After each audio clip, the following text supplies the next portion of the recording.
And this mark is my backyard. As I said earlier in many videos, this is my Eden. My backyard is adjacent to a church. Well, as you know, I'm not religious, but it doesn't matter because the people, when they walk by, always compliment me and Linda in our backyard. These are the two major bird feeders right there. And the millet that you see is growing, and the sunflower that you see is growing. Those are the results of seeds that fell to the ground and germinated. I am very pleased at my bluebird. I really am. He came, he saw the box. This box, by the way, this home of the bluebird was donated by my cousin Crystal, your cousin Crystal, and I am so grateful to have bluebirds in my backyard. Beautiful birds, by the way. But this is our latest tenant. But today's video is about the lotus. You asked about the lotus, and as you can see, these are the instructions. And they tell you, first of all, remove a portion of the seed.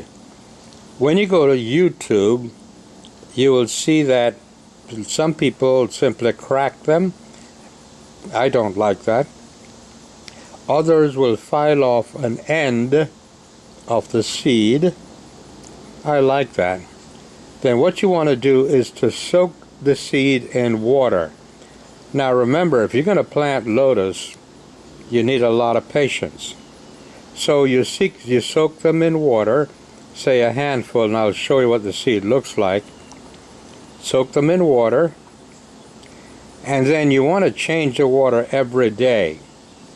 Sometime between 5 and 10 days, you will see that they're beginning to sprout. What you want to do is you want to change the water once a day and wait for germination. And that's it. Remove a portion of the seed, soak the seed in water in a tray or something, change the water once a day, and wait for germination. Alright, first of all, there is a pump that, as you can see, solar pump.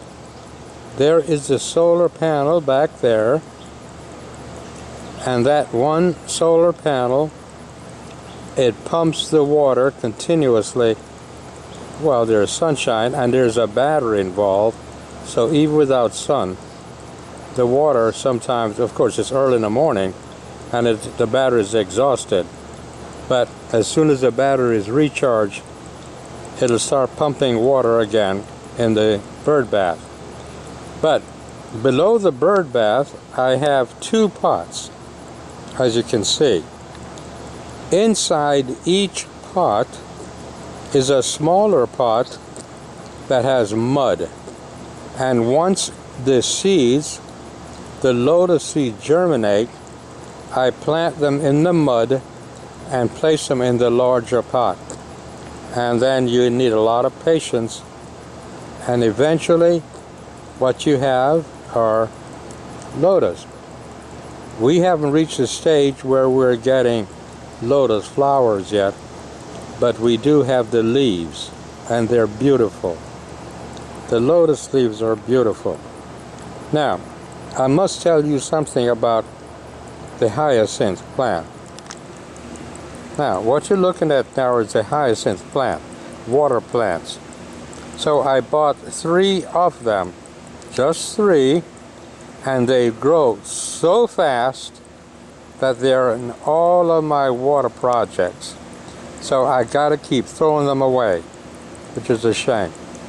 It really is a shame. Now, inside this little container in the bird bath is a filter that filters out the water. So once the solar panel get the power to charge the battery that is underneath this, it'll start pumping the water, filtering the water, and pumping it back into the bird bath. As I said, it is early in the morning, so the solar panel, the battery is not fully charged. So the battery is simply a little bit of residual charge, just enough to let the water drip. And that's it. So if you're interested in the solar setup, let me know and I'll make a video on that to show you how I did that. Thanks very much for asking, Mark.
As you can see, this is a cabbage white butterfly, and he is flying around.